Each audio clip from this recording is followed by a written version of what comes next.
Thank you. We'll get started in another minute or two. I'm showing it's a couple minutes before 7.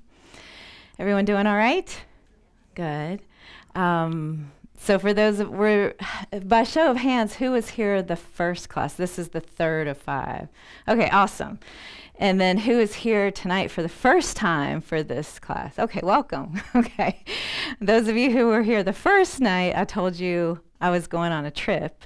I work at the Museum of Natural Sciences in downtown Raleigh, and I had the amazing opportunity to travel with our paleontology team to Montana and take part in a dinosaur dig, which I'd never done before, and it was quite amazing and quite phenomenal. So those of you who were here last week experienced David Mackley's, who was subbing for me. So hopefully it was a good and insightful class. But we ended up bringing back a Triceratops skull, and so yeah, it was quite amazing. It is in the Paleo Lab in downtown Raleigh. If you haven't ever been to the Museum of Natural Sciences, be sure to check it out. But it was an amazing experience.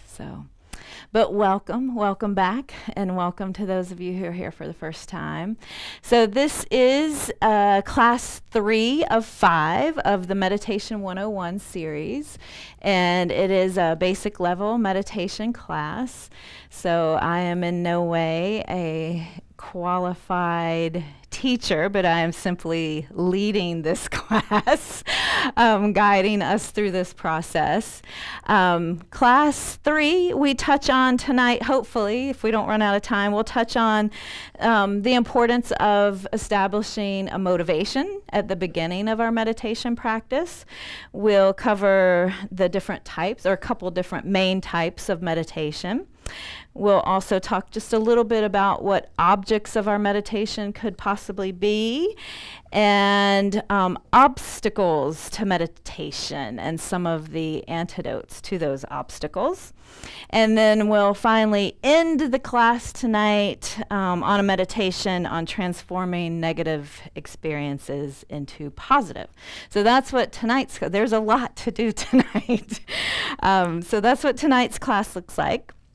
I do always like to show some books from the library. I showed this one the first night. This is the book that kind of goes with this class. It's called How to Meditate, a Practical Guide by Kathleen McDonald. It is for sale out in the bookstore. So this is a nice supplement to the actual class if anyone's interested in learning more and going a little bit deeper. I always like to show something by His Holiness the Dalai Lama. So tonight we'll be talking a little bit about transforming, as I mentioned, negative experience into positive. This one is by His Holiness the Dalai Lama called Transforming the Mind. His Holiness has written a plethora of books, and many of which are available here. The founders of the FPMT, that's the Foundation for the Preservation of the Mahayana Tradition, of which the Kadampa Center follows. The founder is Lama Yeshe, and his spiritual partner, Lama Zopa Rinpoche, and they brought Tibetan Buddhism to the West. I think it was 75 is actually when they established the FPMT. I'm not sure exactly when they brought it to the West. But anyway, somewhere around there. Lama Yeshe is the one pictured on the left there, just behind Buddha, and Lama Zopa Rinpoche is on the right. So and you probably can't see, but then directly behind the statue is His Holiness the Dalai Lama. One of the things we're going to be talking about tonight are analytical meditations. That's one of the types of meditations. This is a great book. It does go pretty deep into some Tibetan Buddhist subjects, but the reason I like this book, or one of the reasons anyway, is because there's this nice CD in the back of the book. And so you can pop that into your computer and have your very own guided meditations at home, in which you can listen to, and we'll talk more about analytical meditations later. So if you want to go a little deeper into some of the topics of Tibetan Buddhism, this is a great companion to have at home for your home practice, if that's what you're doing. All right, so speaking of if that's what you're doing, did anyone have a chance to practice any of the meditations that we've covered so far? Have you done any of those at home? And if you have, and you're willing to share any experiences, tonight we're talking about obstacles. So if, how are things going? Are you encountering any obstacles? Anyone want to share anything that you might be experiencing? I mean, obstacles can be anything from, you sit down on your cushion and your dog comes over and is like, hey, you're on the floor. What you doing? Let's play. So that could be an obstacle. Finding time, finding the right place. These are all obstacles that we will encounter as we try to establish a meditation practice. All right. So, we are going to go ahead and set our motivation tonight. And you might just take a moment to think about why you're here this evening and why you've chosen to go through this course, or if not the whole course, then why you chose to be here tonight. So just take a moment to kind of contemplate that. What brought you here? What motivated you here? Was it someone in particular in your life? Was it just an interest in meditation? Perhaps you want to learn how to have a little bit more peaceful or stress-free mind, so your own thing. These are just some ideas. So just take a moment to kind of contemplate that. Think about what brought you here, why you're here.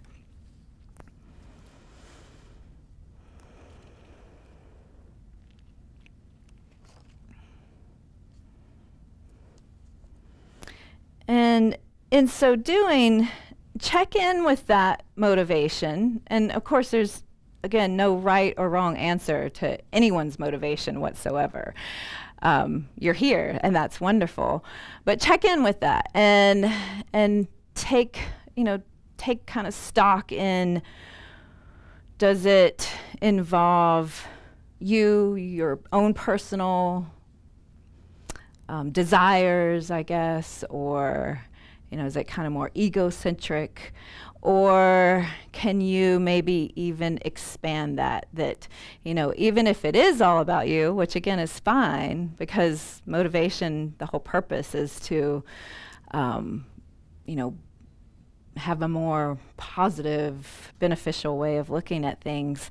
So, but can you expand that motivation out, that perhaps not only is a meditation practice of benefit to yourself, but could you also extend that out to others, those who are in your immediate life, perhaps your family, your friends, those you work with, perhaps your loved ones, your spouse, your children, and then expanding that out even further to those that maybe you don't know, those folks that you pass on the street in your car. I think I mentioned this is an area where I try to have a hard time. I have to practice some patience and, pause and not get frustrated when I'm driving.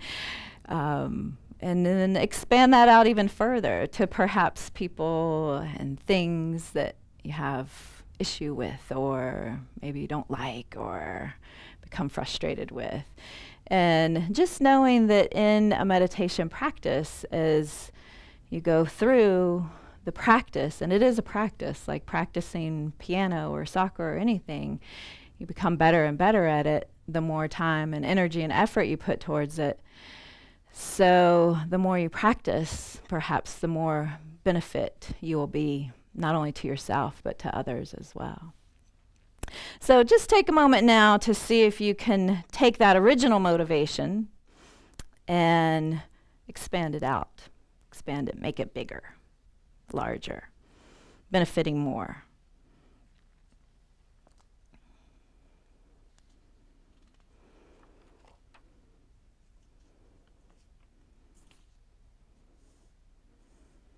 And then I wanted to check in with the meditation that was done last week. So those of you who were here last week, did David cover meditation, the one that's called Mind Like the Sky, or did he do Mind Like the Ocean? Who was here? The ocean, but not the sky? Okay, cool. What's that? Oh, yeah, the 9-round breathing. Okay, good. The tube thing, I like that. I was like, the what? Okay, yeah, so 9-round breathing and mind like the ocean. All right, good. Just checking, because I think we'll try to do the other one tonight. So just to review some of the highlights of the previous 2 classes. In our first class, we kind of defined meditation, and basically we are in the space called a Kadampa, and that means a place of familiarization. And so meditation is actually to familiarize yourself with something. So we're sitting down, either on a chair or a cushion with intention of becoming more familiar with something. And in a Buddhist meditation practice, it's to become more familiar with positive states of mind, okay? So that's kind of the definition. The purpose, of course, would then be to build those positive states of mind to be of benefit to others. On that first class, we also touched on some skills of meditation, mindfulness, and concentration. And concentration is really kind of laser focusing our thought onto usually one thing or one object. Mindfulness, on the other hand, is kind of this other thing that's going on to help us stay concentrated on something. So we're mindful of other things that are happening, and perhaps mindful of our mind wandering to other things, and then we're bringing it back to that point of concentration. So I like to think of, and I think I read this somewhere, concentration is more like a laser focus. Mindfulness is more like a giant spotlight, kind of looking around, checking things out, keeping things in check, and reminding the mind to come back to its object of focus or object of meditation. We also covered the 7-point posture. Hopefully you guys reviewed that last week. We'll do it again tonight. Class 2, I think you probably discussed the mind. Did you discuss the mind and the nature of the mind? Okay, good, great. A continuity of consciousness. So basically mind and consciousness, you might hear those 2 words kind of used in the same way, mind and consciousness. Mind is just clear and knowing. It's non-physical. So it's not a brain, but it is a non-physical entity. And it's basically, the job is, it's very clear and it's knowing. So in its purest state, it's just clear and ready to gain those insights. It does work very closely with the brain and the rest of the body, our eyes, our sense organs, our nose, our ears, touch, memory even comes into play, but it is not those physical things. It's a non-physical form. Let's see here. And then that will bring us to what we're going to start tonight. So we're actually going to start with that 7-point posture. So just to review that, the whole point of the 7-point meditation posture is to place your physical body in a position that hopefully is the most comfortable that you can get physically, and also to kind of straighten that spine and open those energy channels and those tubes that you were referring to a few minutes ago. And so the 7-point posture starts with the legs. So this is where it can vary tremendously. So some of you are on a cushion, some are in a chair. Either place is perfectly fine. Again, the whole point of a meditation posture is to find as much comfort as you can, so that those physical distractions, or the physical, distractions aren't interrupting your meditation. And so, in the historical tradition, I guess, the full lotus position is what's taught in the 7-point meditation posture. Now, full lotus, of course, I'm not going to force my knees into it, and no one should, but full lotus would be with legs crisscrossed and the soles of the feet resting on the thighs, kind of facing up. So the way I'm sitting right now is half lotus, for those of you who can see. So I've got one leg crossed, sole of the foot's facing up. If I were in full lotus, this other foot would be up here on top of this thigh. Okay, and that makes a very firm firm, stable base, okay, on which the spine can then reach and lengthen up. This is a very difficult position to find unless you're, very flexible or have been practicing for a long time, or your body just naturally can go into that position. But those are a couple of options. My personal favorite that allows, I have found anyway, for a bit of blood flow through the legs to continue is a simple cross-legged position where the legs are a little further out, so not tucked in tight against the body, but slightly out.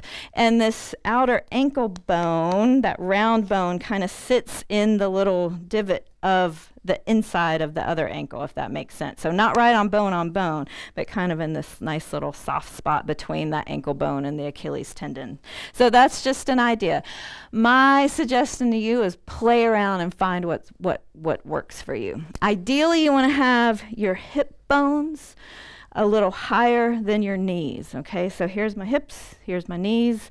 That's what you want ideally. If you don't have those flexible hips and your knees are up like this, it's great to support them with some cushions. And there's plenty of cushions around. You can just pop some cushions under those knees. And that allows your knees to just relax onto those cushions and sink down. If you're in a chair, it's important to have the soles of the feet on the floor. So again, if you need a cushion, I would recommend grabbing a cushion and having the cushion. I see some of you have done that. Have a cushion right under your feet so that in this position, you actually want your knees a little higher than your hips. And that enables your lower back to be a little bit more comfortable. If your knees are lower than your hips and you're sitting in a chair, then it kind of pulls on the lower back and causes some discomfort there. So that's the legs. We're on point number 1 of 7-point meditation posture. Arms, okay, traditionally in this tradition, we put our left palm facing up, right hand resting on top of the left. I'm holding it up like this so you can see. Thumbs touch, and then they just rest in our laps. Elbows are kind of off to the side, not intentionally like this, but just relaxed so that there's a little space between the arms so you're not holding them tight against your body, but allowing some circulation through there. So those are arms. The back is really the most important. You want to have a nice straight spine. Okay, so sitting up as straight as you can. If you're in a chair, it's a good idea to scoot forward on that chair and have the back off of the back part of the chair rather than resting against the chair. Relaxing the shoulders is also important. So rather than having, shoulders stressed, just kind of roll them back and relax them. And then the eyes, there's a couple different things, and we'll talk about eyes tonight. If you're brand new to meditation, you might start with having your eyes completely closed. If that causes some sleepiness or drowsiness, then have your eyes just ever so slightly open. So it's really just a little space between the eyelids, and you're casting your gaze down in front of you on the floor. So not really focusing or looking around at things, but allowing some light to come in. And that's kind of the more traditional way of meditation. But again, I have found oftentimes I'll have my eyes completely closed because it helps bring my awareness more inward, and that's where we want to go. The jaw and the mouth are together. You want to have a relaxed jaw. So lips are closed and, not hanging open, but the jaw isn't clenched. So the bottom jaw is just kind of relaxed. Lips are closed. Tip of the tongue rests at the roof of the mouth, at the palate. And this helps with swallowing and saliva. And that's jaw, mouth, and tongue that I just covered there. And then the last one is head. So imagine the crown of the head is back here, towards the back part of your head, kind of an extension of the spine and the neck up through the neck and all the way to the back or the crown of the head, lengthening that up through the ceiling. So not the forehead reaching up, not really the top part of the head, but more the back part, the crown of the head, lengthening up nice and tall. And so once you've established that meditation posture, whether you're on a cushion or in a chair, make sure it's comfortable. Do any little adjustments you need to, just to make sure that you're as comfortable in a position as you can possibly be. All right, and then we're going to go ahead and do that 9-round breathing. And this is kind of an interesting breathing technique, but it really prepares the mind for meditation effectively, because it brings all of your concentration to what you're doing. To me, it takes a lot of concentration. So before we start into the 9-round breath, I'll just describe it a little bit. It is an alternate nostril breathing. And so that means you're going to be closing off one nostril and breathing through one side. And then you'll switch and close off that side and exhale through the other. Okay, so it is this, kind of strange moving of the finger and breathing through, inhaling and exhaling through alternate nostrils. All right. If you're congested, you have a cold or sinus issues or allergies, it might not work for you. If that's the case, just go ahead and breathe through both nostrils as we go through this breathing practice. All right. Any questions about anything so far? The 7-point posture, or as we dive into this 9-round breath? All right. So go ahead and get comfortable. Either close the eyes all the way or partially. I'm going to lead you through the 9-round breathing meditation. And again, if it's not working for you, you never want to force a change in your breath to the point where you're, getting shortness of breath. If that happens, just go back to your normal breathing. All right, so just take a moment to calm the mind. Bring your awareness to your breath, normal, natural breath at this point.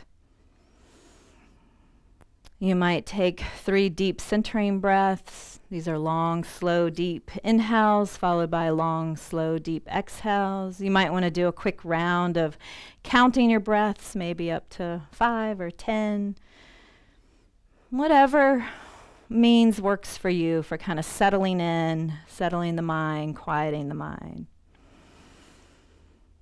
And getting it ready for a state of a bit of a deeper focus now, leaving the busy day behind, leaving any plans for the future behind, and really allowing yourself, give yourself permission to be here now in this present moment, this space, this time.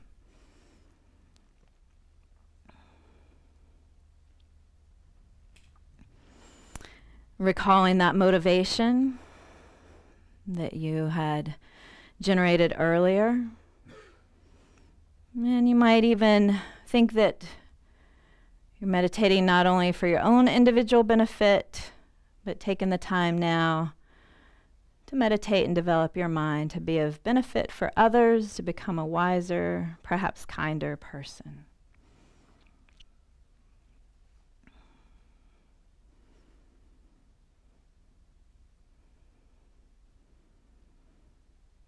Okay, so begin by visualizing 3 psychic channels or tubes. You can visualize these channels as tubes running through your body in which wind energy. So you can think of it just as energy, again, a non-physical form running through your body.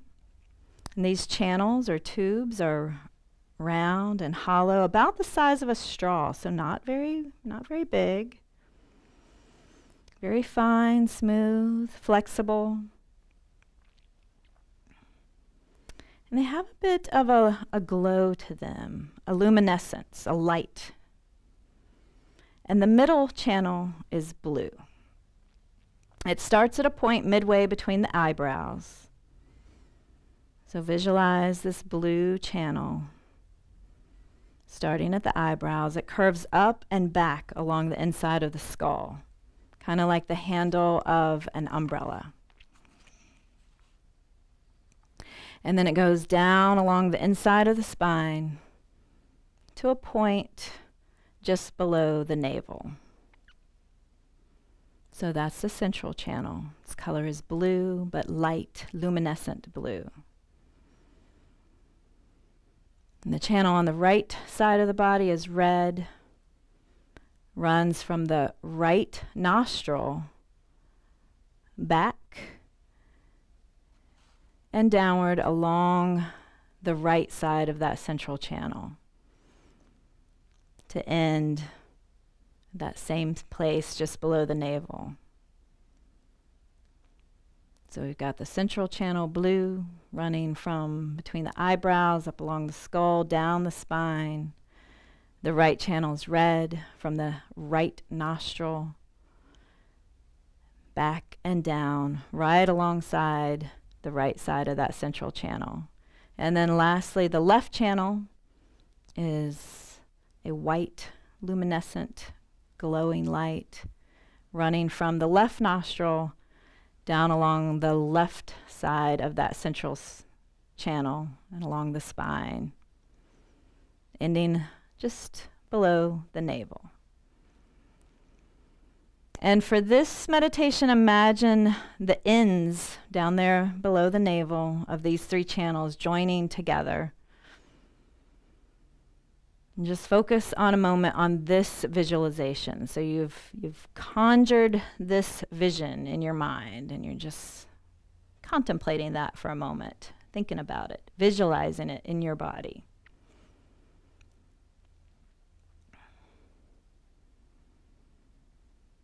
And now you're going to bring your right hand up and close the left nostril.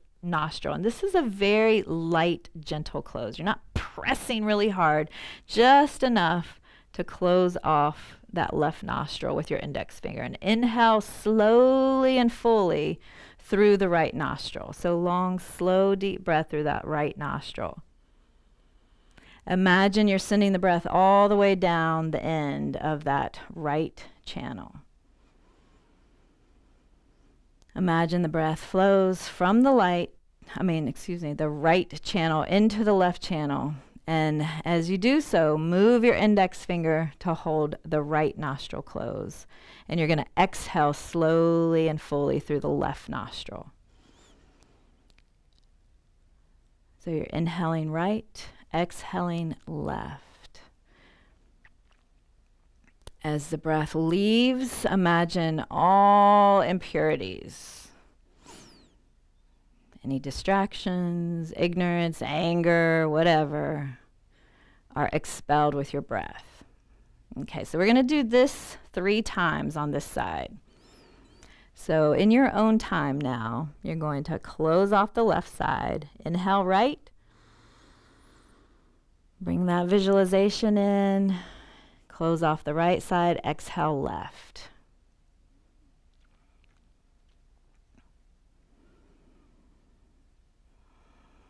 Again, imagining any negativities, impurities, anything like that expelled with each out breath.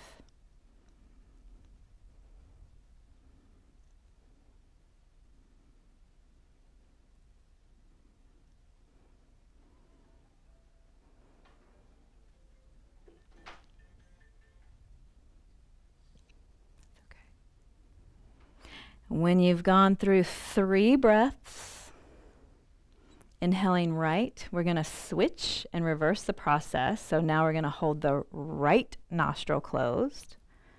Breathe in through the left nostril and continue this for 3 breaths. So you're inhaling left, visualizing that breath going down that left channel, that white luminous tube.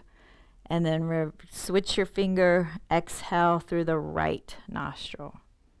Inhale left, exhale right. 3 times.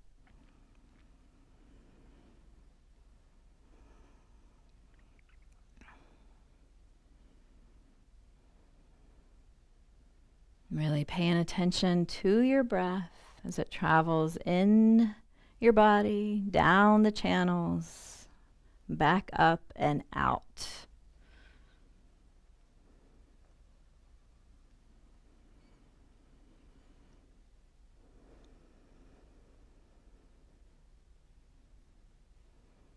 And when you finish 3 breaths in this manner, bring your hands back to your lap and then inhale slowly and deeply through both nostrils. Sending the air down through both the right and the left channels. As you exhale, now imagine the breath is being expelled up and out through the central channel. Again, expelling all the negativities, impurities, anything you're holding, stress, pain, anger. And you're doing this 3 times through both nostrils.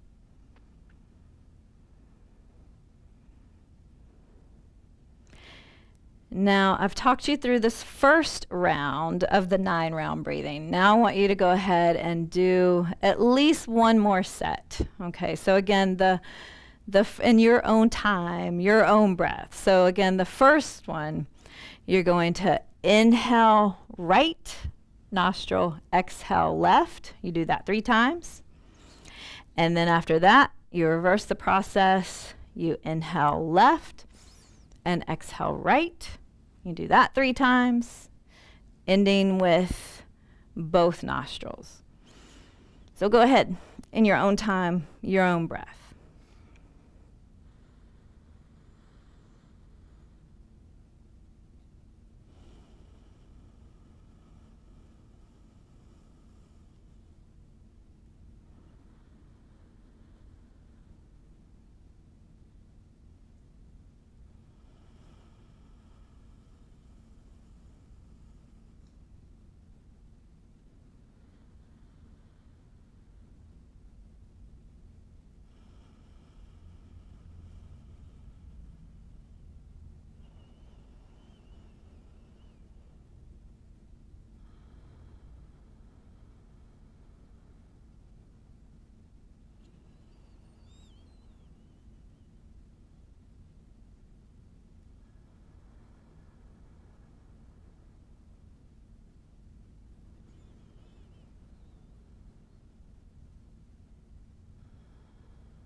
And when you've finished, just sit quietly for a moment,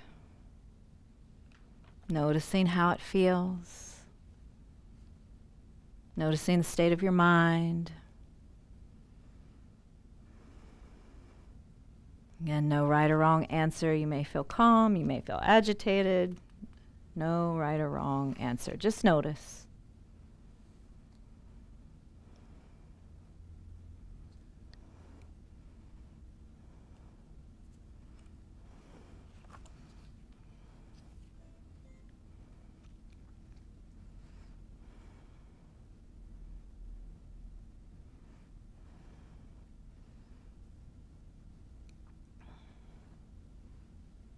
And then when you're ready, go ahead and relax, release that meditation. If you need to stretch or stretch out the legs or wiggle around, feel free to do that.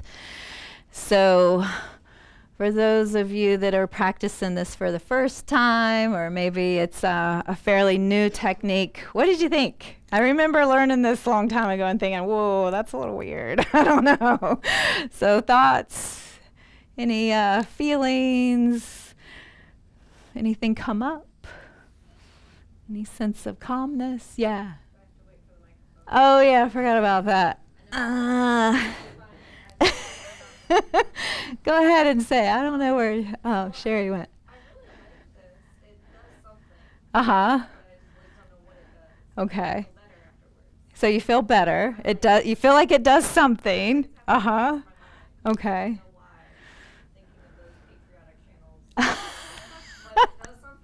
The patriotic channels. Yeah, I never really put that together, red, white, and blue. That's funny. Yeah. Uh-huh. Uh-huh. Uh-huh. Well, yeah. Right. Right. It's an obstacle to meditation. Like, why don't we do this? Yeah, it feels good. And yet we don't for whatever reason. Yeah, and we'll talk about some obstacles later. For me, I find that it takes so much concentration because there's a lot going on. I mean, you're moving your finger, you're inhaling right, left, exhale, there's a lot happening. And then you add the channels and the colors, and there's a lot happening. So for me, it brings so much focus to your mind that I can't think of anything else. Like, it's just really hard to. So that's why, for me personally, it's very effective because it kind of forces me to really focus. Did anyone else have that or notice? Yeah, I see some head shakes in there. Yeah, yeah. Anyone get kind of frustrated or agitated with it? Yeah, sometimes that happens too. Yes. What were you going to say? Uh-huh. Yeah, so I would say just drop the tube. Don't even worry about that. Yeah. Uh-huh. Here's the mic. Yeah. Yeah, so if the whole visualization of the tubes or the channels and the lights, the red, white, and blue, and if that's not working for you, just drop that. You don't even have to go there, and then maybe several months down the road, try it again and see if there's any difference, or if it's still kind of, I don't really, that doesn't work for me.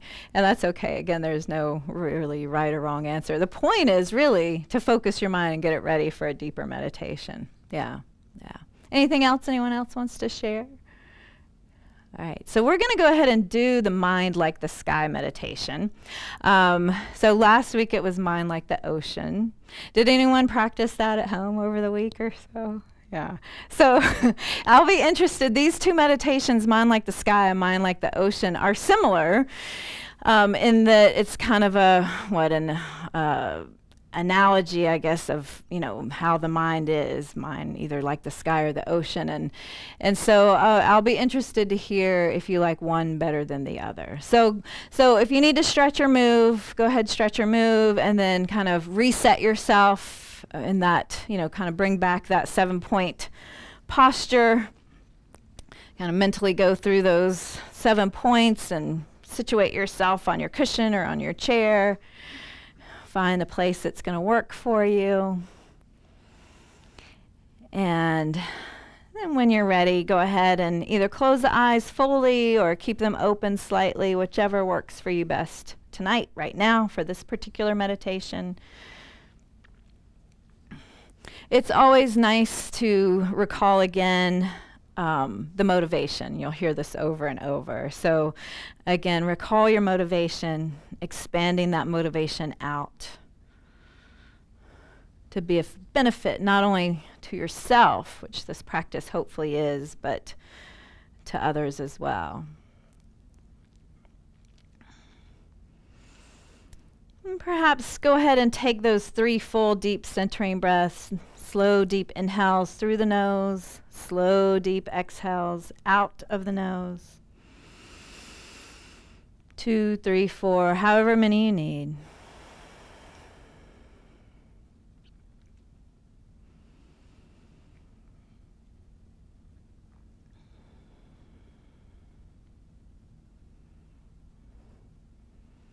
And we're going to emphasize that element or that skill of mindfulness a bit more strongly in this meditation.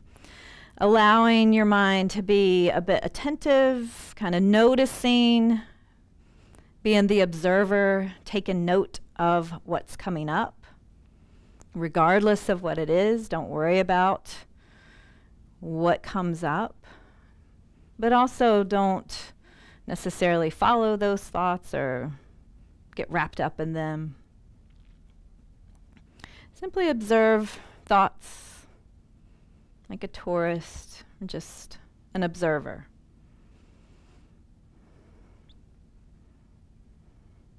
Allow these thoughts to arise and then allow them to pass away. Without getting involved, simply be aware.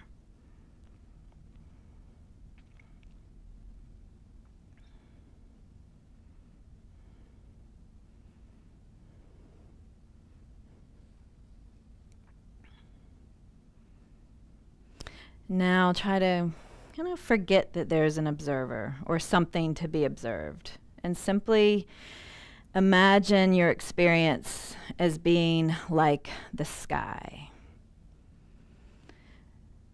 So, in my experience in Montana, if anyone's ever been in a big sky country, the sky is huge and vast and oftentimes completely free of clouds or anything.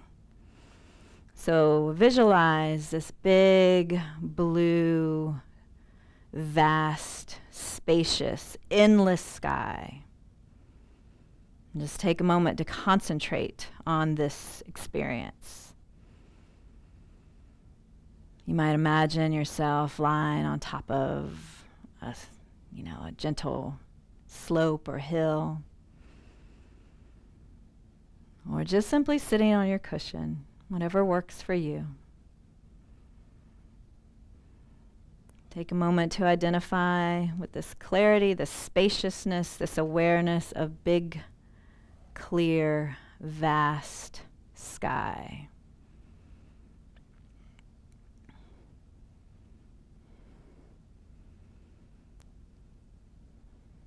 Our minds are completely clear, just as the sky is completely clear.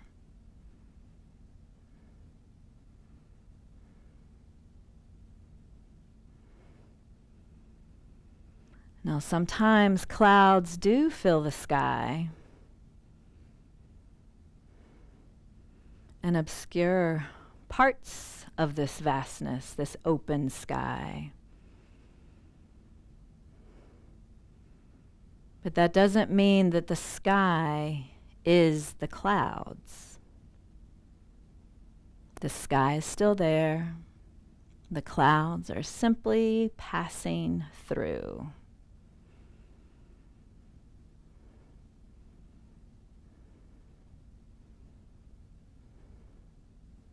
Passing through this vast spaciousness of sky. They come and they go.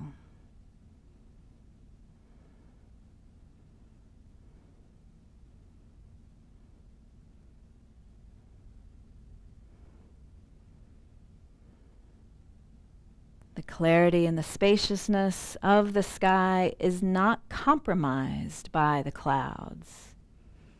Again, the sky is still there.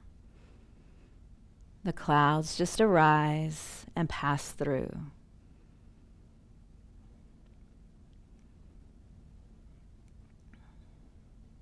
And like the sky that we're visualizing, our minds too are clear, aware, and spacious.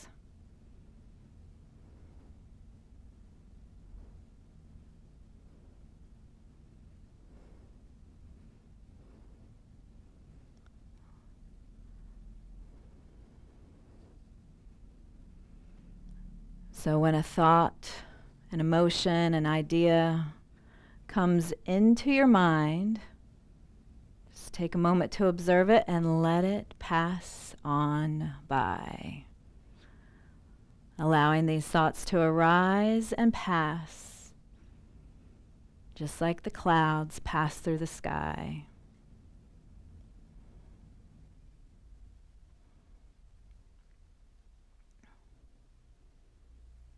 Each thought, each sensation, each emotion is just like a cloud, and your mind like the sky.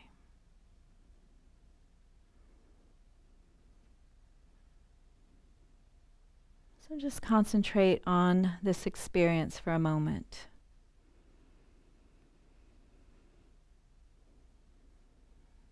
As thoughts arise, there's no need to follow them or get caught up on them.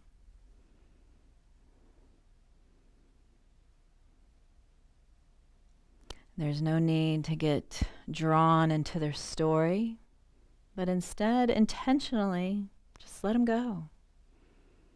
Let them float through the mind, just like the clouds float through the sky.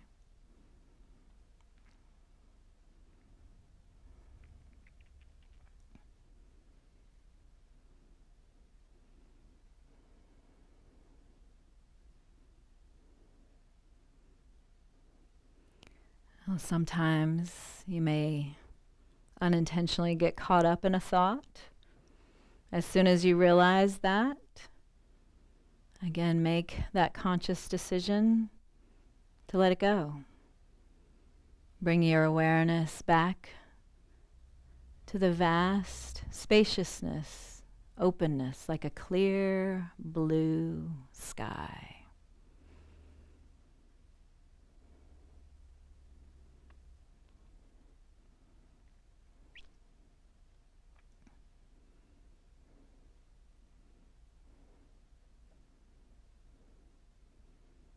When we can simply observe these thoughts and feelings without getting involved, then we can be present in that space of our own purity, our own clarity of mind. Calm, clear, peaceful, open spaciousness.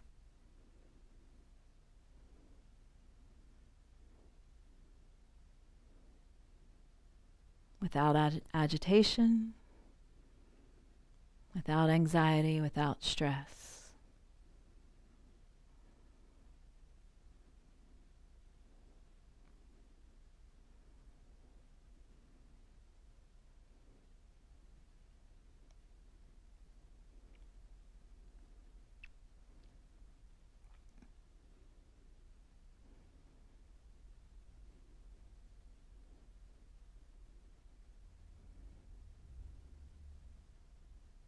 And remember, as thoughts arise, let them pass through the mind just like clouds pass through a clear sky. Let them go.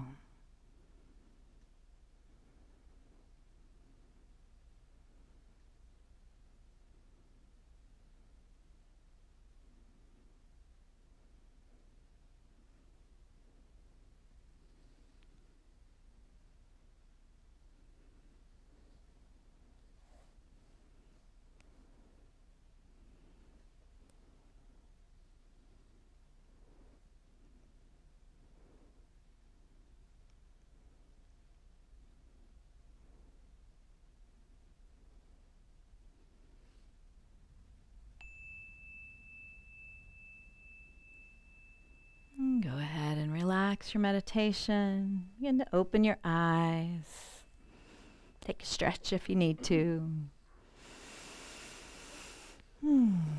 Okay, so I'm interested to hear thoughts or preferences between mind like sky or mind like ocean.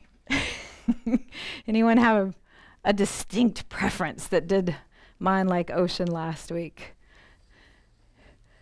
And if you didn't do mind like ocean last week, what are your thoughts about mind like sky this week? Did it work for you? Can you kind of, did that visualization work for you or not? Or that analogy, I guess? Shaking your head, yeah, maybe. Yeah. Thank you. And here comes the microphone. Thank you all for using the mic. It really helps everyone else hear, and also it helps the people at home hear your questions. Yeah, thank you. Microphone. Yeah. All right.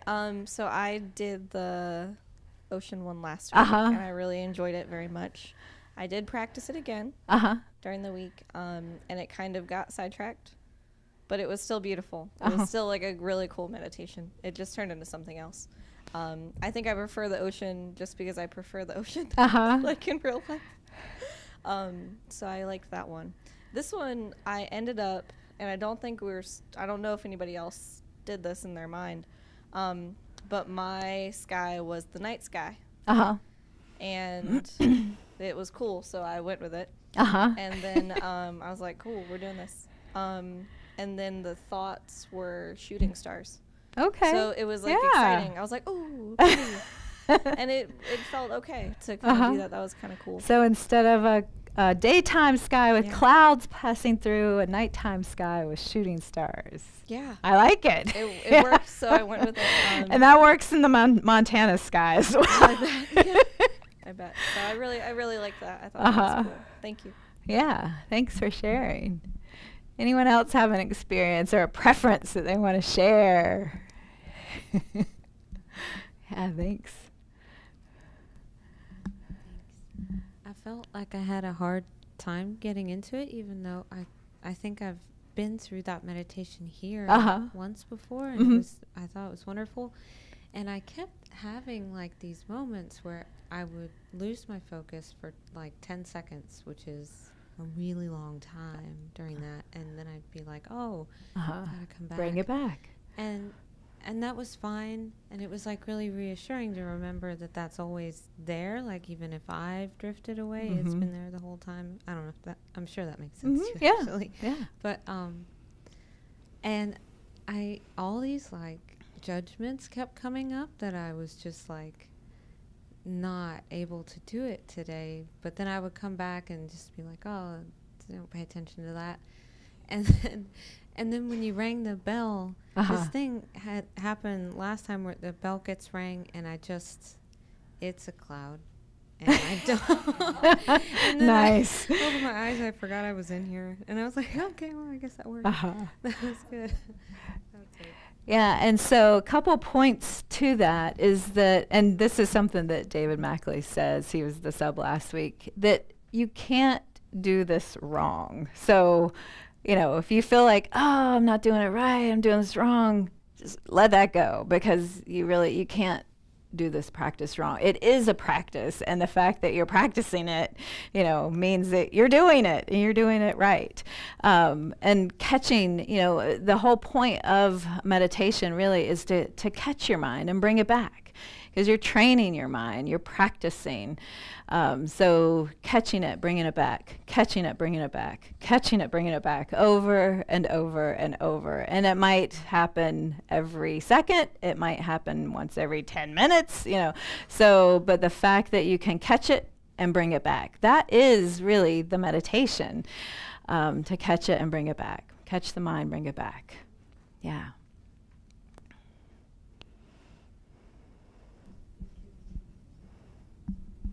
I actually realized that I don't even know if you talked during the meditation or not.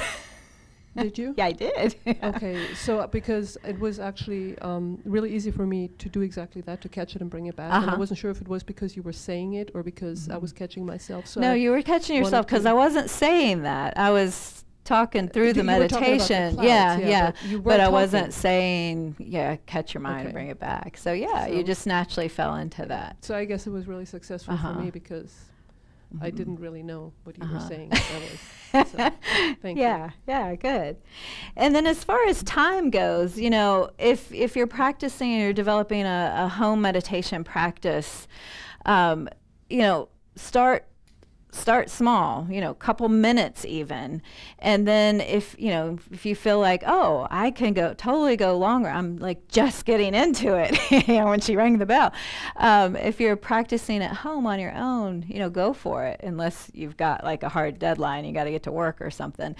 But yeah, so play around with timing as well if you're developing a home practice and you're, you know, doing some meditation at home.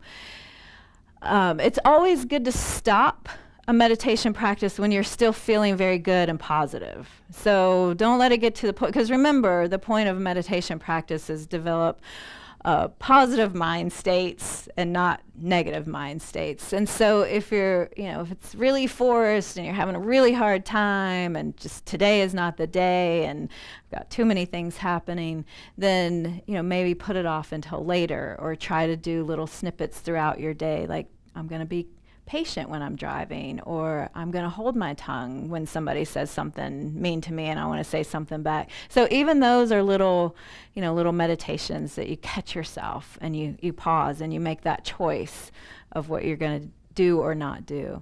So you basically, my advice would don't continue a meditation if it's becoming negative. Does that make sense? Yeah. And we'll talk about some other obstacles actually momentarily. Anyone else have anything else to share before we move on?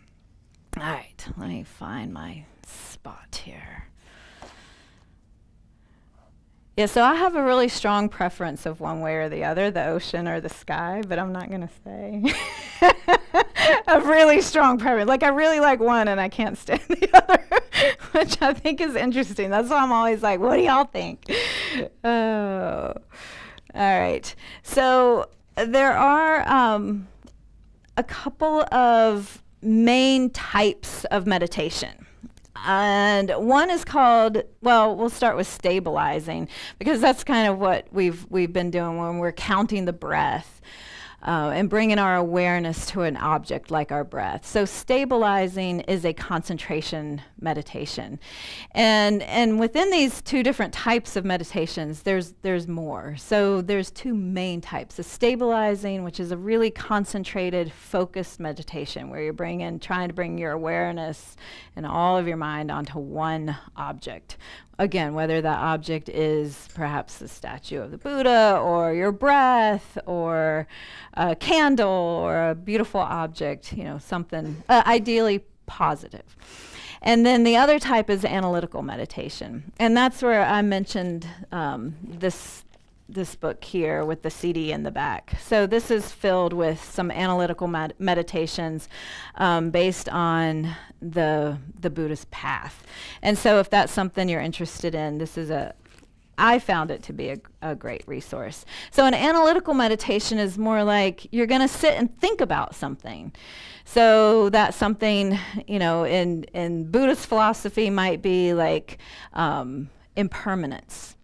So the impermanent nature of things. And so, we all have things in our life, like maybe our loved ones or our home or our car or our job or whatever, that we really want it to last. And we get very attached to that. And when it doesn't last, like your son wrecks your car or something like that, then it's like, and you realize that this brand new car is not permanent, or the job that you started 3 years ago and you just loved and it was so much fun, and now it's like, and things change. So meditating on a certain subject like impermanence is one example of an analytical meditation.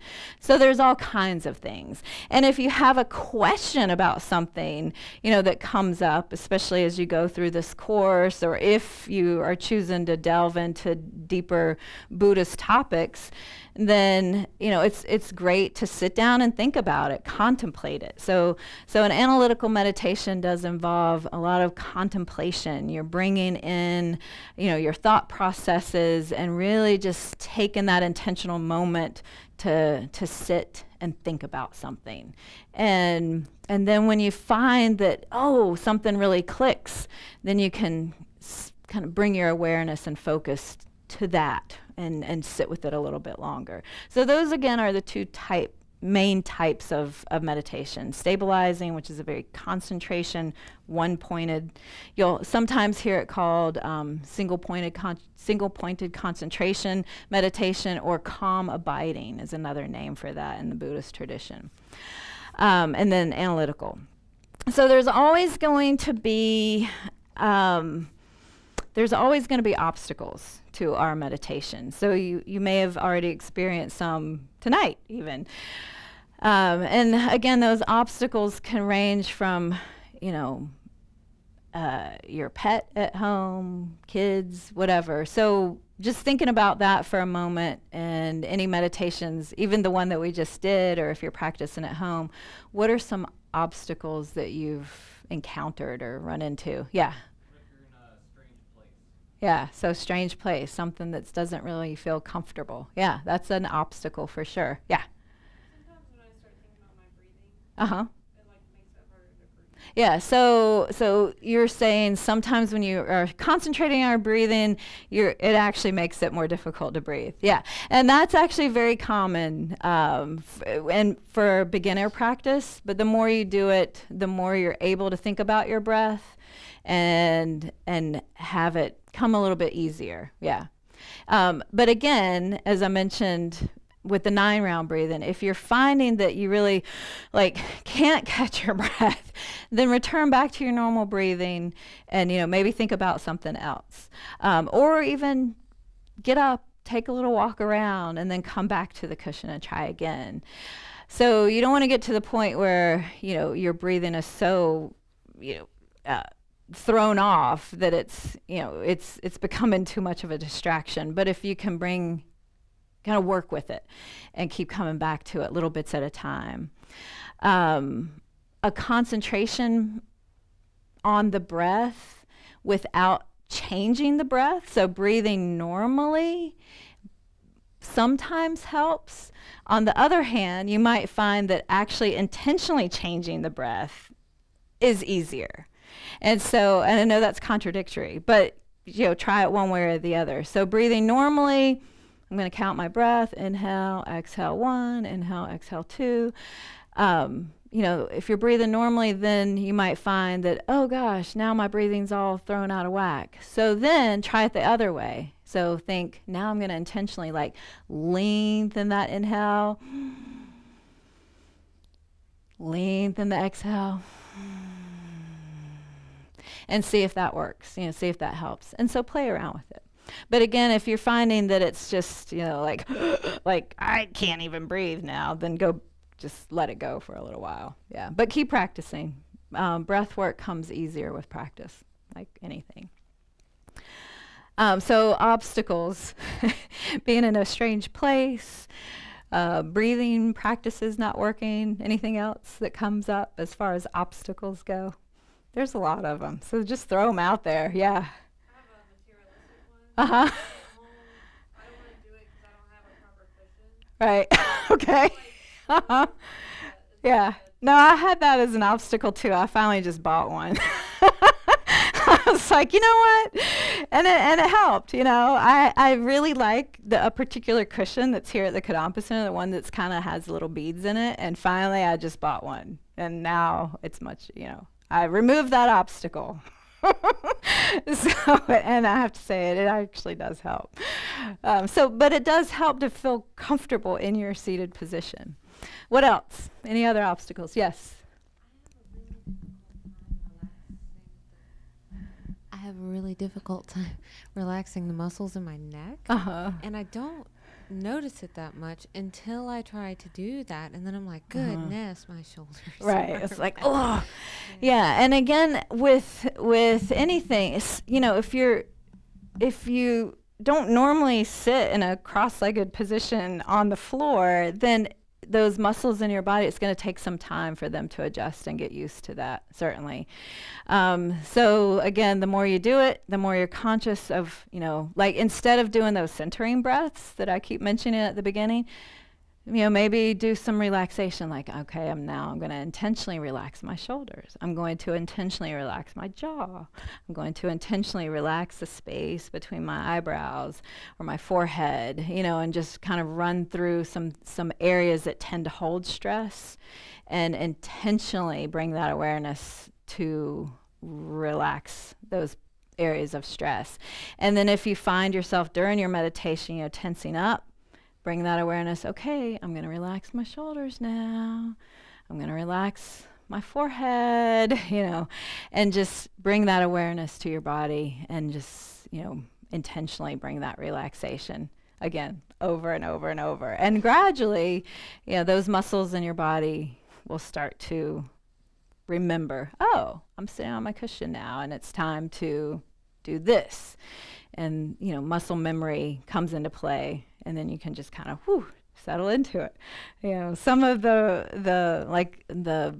monks or nuns that you see at Kadampa Center or elsewhere, to me it's amazing. You go to some teachings and I'm a wiggler. I'm like all over the place. I'm wiggling around, but they can just sit in one place without moving their legs, and it's just because they've done it a lot, over and over and over and over. Yeah.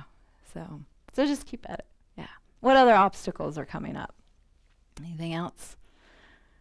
Yeah. For me, it was time, like finding that time to set a time for meditation. There was always something else, I have a busy life, kids. We all do. We all have busy lives. So finding the time. So, I think you'll get to a point finally where, you might be playing around with meditation and doing it here and there. And then there may come a day that you're finally like, you know what? I'm really going to make the conscious decision to do this every day. And I'm going to get up and do this. You might get up a half an hour early or whatever. And I know that sounds like, oh, why? I don't want to do that. Or find the time that works for you. For me, it's the morning. I mean, if I try to do it at night, I'm just going to I'm going to fall asleep. So I had to start getting up in the morning, half an hour, 15 minutes even. And 10 minutes even, just start practicing. And then it becomes easier. And then next thing you know, you're like sitting on your cushion every day for like an hour. And you're like, whoa, how did that happen? And it's because you kept at it. You just kept doing it. So little bits at a time, baby steps. You can't expect to dive into it all at once. So there are kind of like 5 main obstacles, in this tradition. The first one is laziness. and so, yeah, that thing about not wanting to get up in the morning or whatever. And so, again, my advice is, etch out a little bit of time. 10 minutes, try it, when you're finding that, I don't want to do it, just do it, and just get up and do it and make yourself do it. So yeah, laziness is a big one. So and laziness sounds so negative, but yeah, that's really what it's called. But just that, excuse of not wanting to do it. The antidote to that is to think of the benefits of meditation. So, the benefits of meditation is bring in more calmness to your mind, perhaps less stress in your life, but also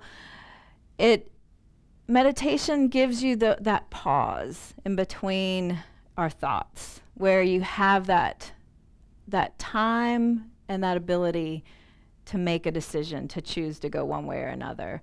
And so again, becoming more beneficial to yourself and to others.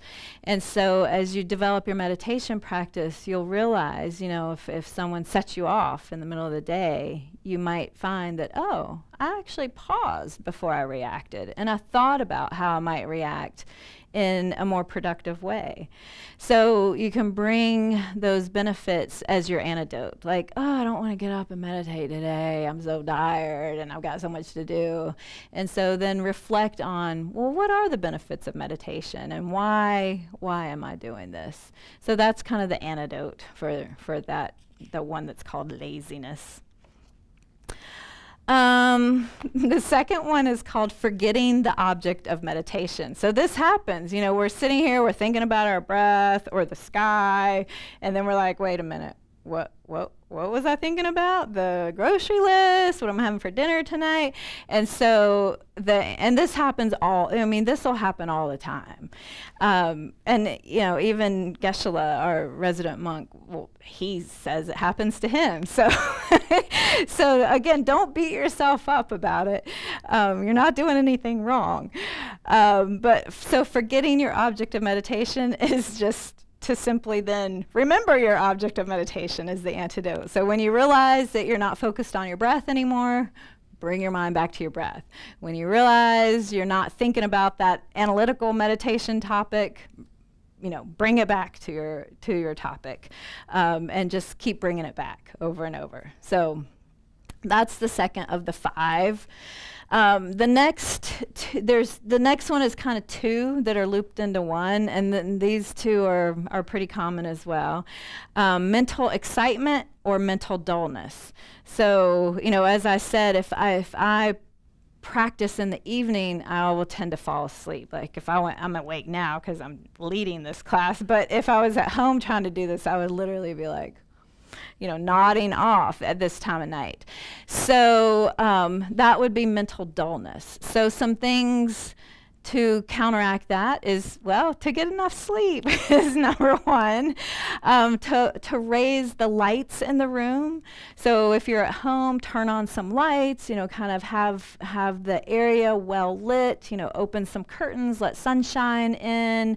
The other one is to meditate with the eyes slightly open, so you're allowing that light into your eyes.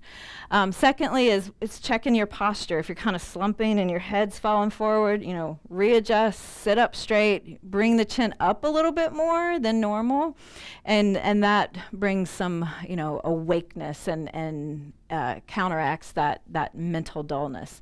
Mental excitement, on the other hand, is like the mind's too crazy. It's like, oh, I'm so excited, I can't think, I'm thinking of this, I'm thinking of that, I can't stay concentrated. So then you want to tone everything down. So it's like the opposite. So you want to bring the lights lower, close the curtains, lower the lights, close the eyes. Watch your posture again. So bringing the forehead up, kind of brings up that energy. So then again, watching your posture, tilting the chin towards the chest slightly, not too much, but slightly. So just checking in with your posture again for that antidote to mental excitement. Are these making sense? Any questions about these first few obstacles to meditation? Okay, so that's the first three. Again, there's the laziness, forgetting the object, and then the mental excitement and or dullness. And then, let's see here. Actually, yeah. So then the last ones are lumped together as negative states of mind. Okay, and negative states of mind are things like attachment. So let's talk about attachment from Buddhist perspective. So attachment, we're all attached to things, like I mentioned before. Maybe our car, our jobs, our loved ones, our kids, our food, whatever. And that's not necessarily a bad thing. It becomes a bad thing when we freak out when we don't get those things. So, if we want our brand new car to last forever and your son wrecks it. Can you tell what might have happened recently in my life? No. So, you could approach it one of two ways. Either like get really upset and wrapped up in that, like, oh, how could this happen?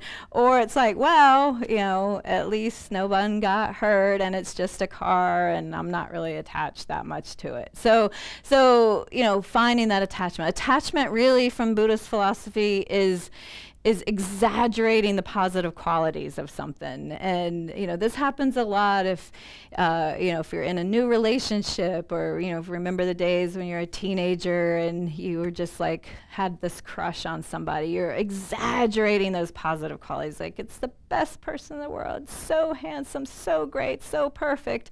And the reality is that, we all have some negative things. So that person might not be as great as you're mentally making them out to be.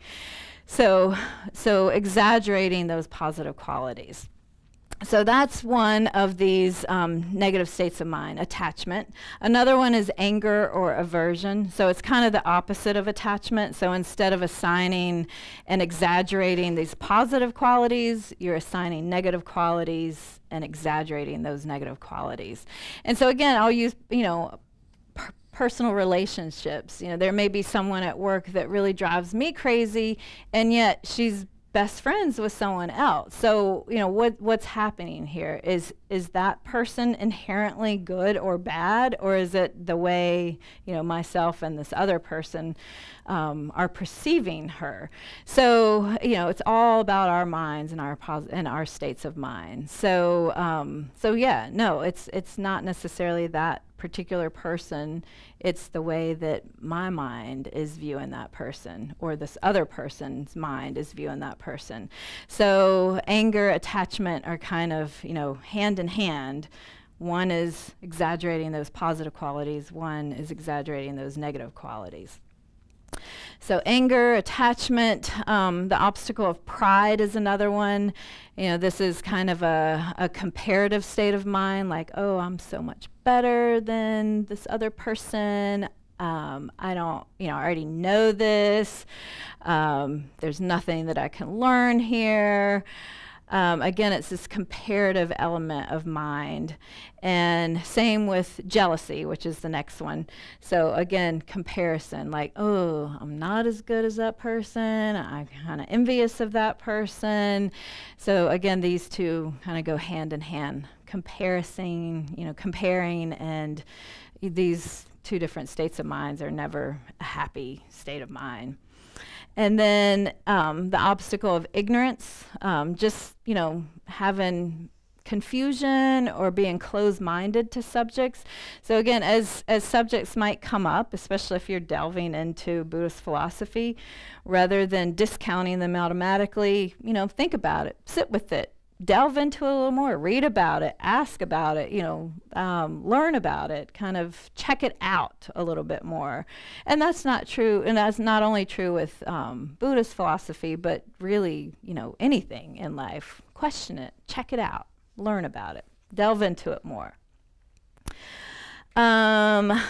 So to combat these negative mind states, the antidote to that is meditation and thinking about them.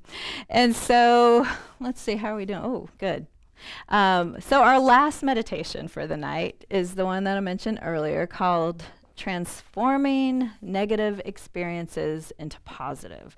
And so again, with meditation, it kind of gives our mind moments, our consciousness, some space where we can think about our reaction, think about, what we're going to say, how we're going to react.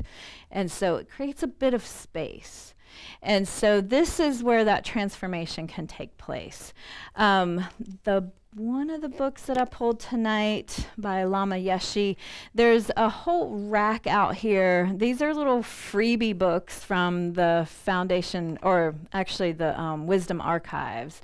And these are free. There are some envelopes out there on the rack, so you're welcome to take an envelope and put a donation and send it into the Wisdom Archives.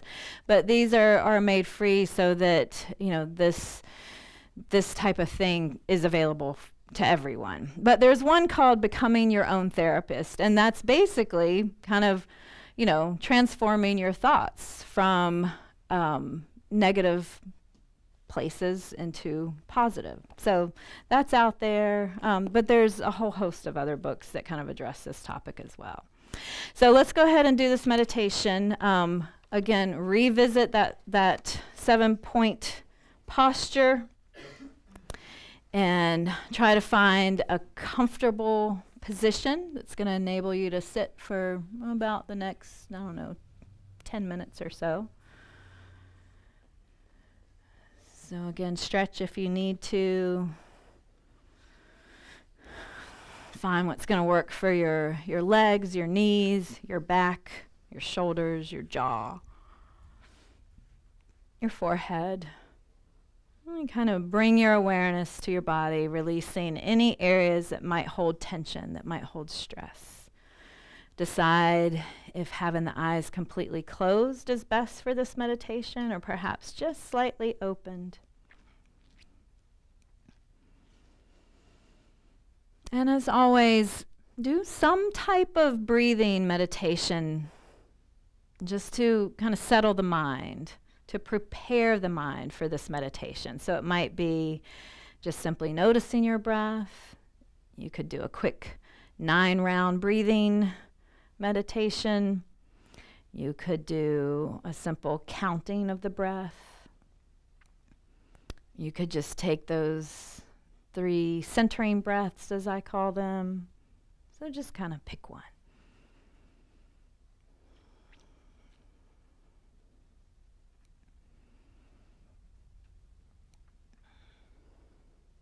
Again, this is meant to settle the mind and prepare it for the meditation.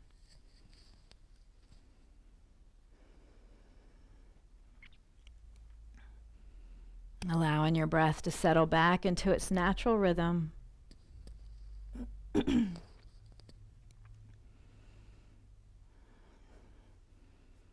Bringing your mind back to the motivation that brought you here tonight. Try to find something, a positive motivation for yourself, for others. Expand that out. You might have the intention now to do this meditation in order to train your mind to experience the difficulties that come up in your life with a more calm, clear, gentle approach.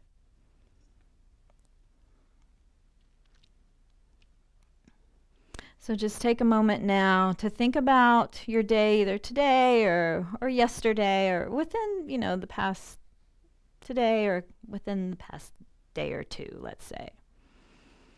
And any experiences that you had during that day. And focus, try to find something that might have been a difficult situation.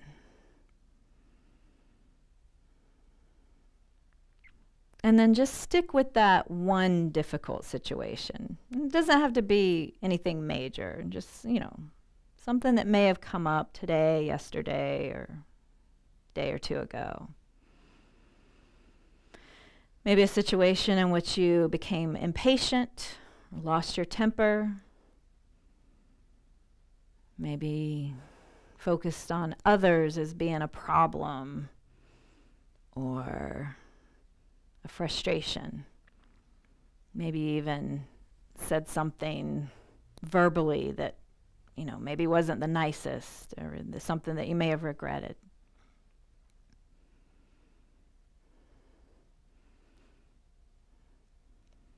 So after recalling this difficult situation, now just take a moment to remember that that situation is over.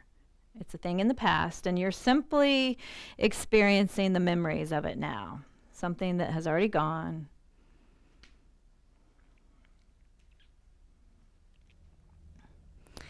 And then take a moment to really think about what happened from beginning to end.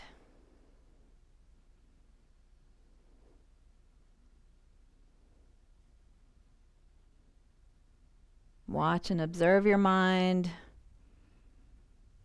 Watch and observe your behavior as you replay this situation in your mind through your memories.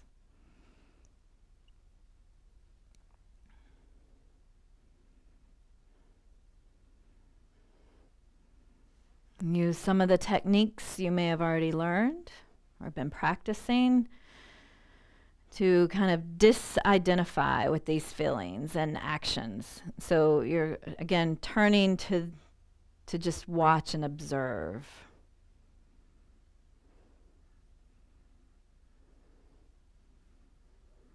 So not allowing yourself to get fully caught up in that situation that has already happened, a thing in the past. But just reviewing it.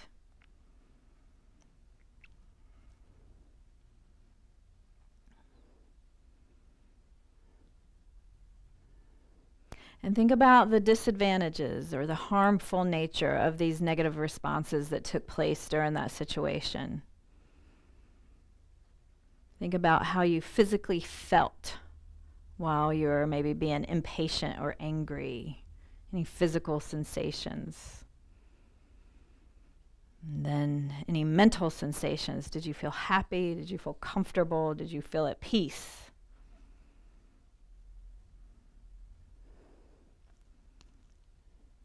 Did that angry feeling lead to angry words? Did that angry feeling lead to angry actions?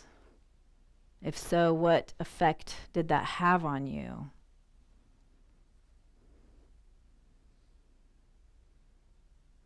What effect did it have on others around you?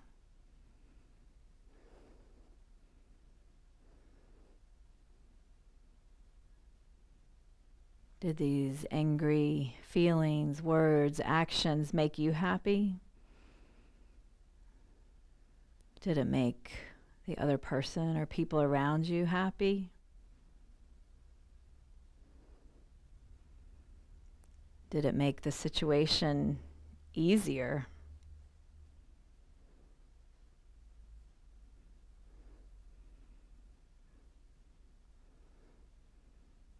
Did these negative actions or angry behavior help to bring resolution to this situation?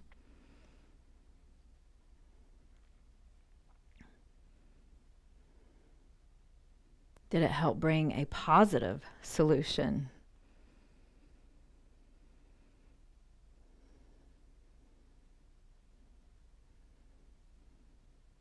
Did this negative situation or angry actions help anyone, yourself, others included?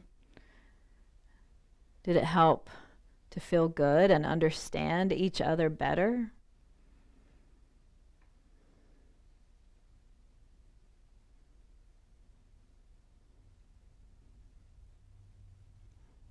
And so just let that go. Again, don't get wrapped up in it. Just let it go. It's a thing of the past. You're simply working on memories. So now switch your thoughts and think about how you might have handled the situation differently. Perhaps with a calm, open attitude, without anger, without impatience, without resentment, without any negative attributes. Think about how yours and the others' experience of the situation might have been completely different.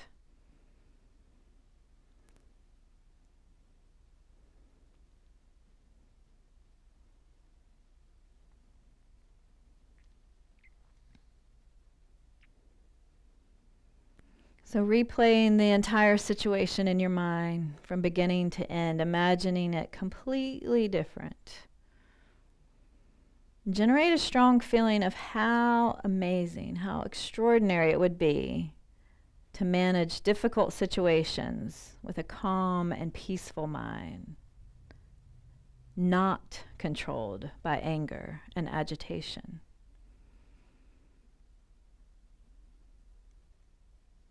But rather with warmth, openness towards other people.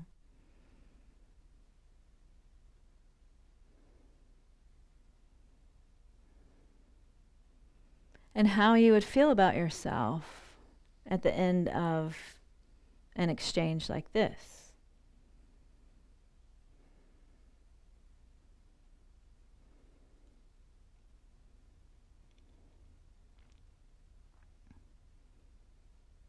Imagine how the other person or people would feel.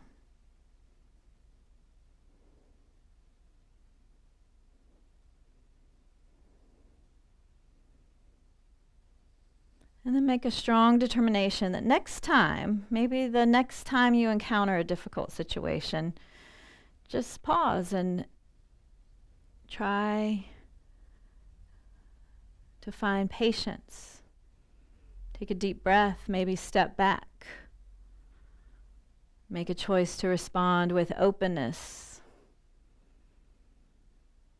or patience or whatever you just played out in your mind in this alternate scenario.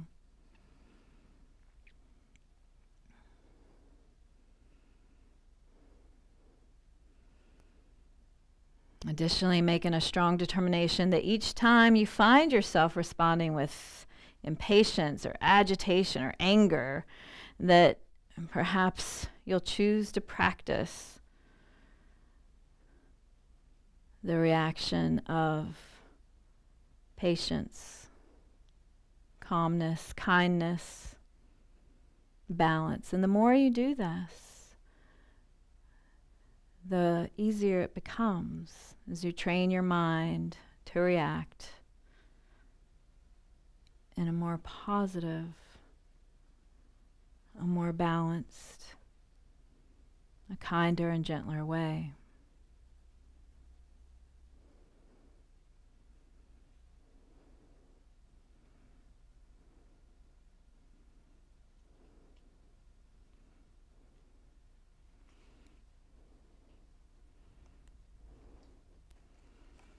And then as we conclude this meditation, we'll wrap up the evening by dedicating any positive energy or insights that might have been gained this evening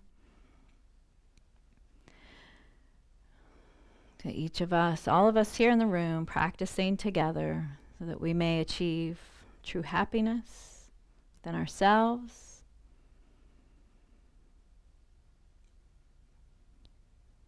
and so that we may then bring happiness into the lives of others around us that we encounter in our everyday lives. Thank you.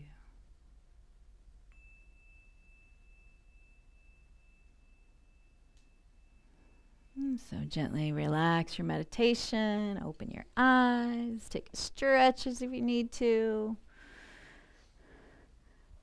We are right at 8:30, but if there's any questions or comments, I'm happy to address any of those. And I can certainly stick around at the end of class too. So if you have anything, I'll be here. So thank you guys so much for coming tonight. And, if you get a chance to practice any of the meditations over this next week, hopefully, you'll eke out a little bit of time and see how it goes. So, again, don't beat yourself up about it. Just plug away. You can't do it wrong, as David says. So thanks so much for joining me tonight. Yeah, thanks. We'll see you next week.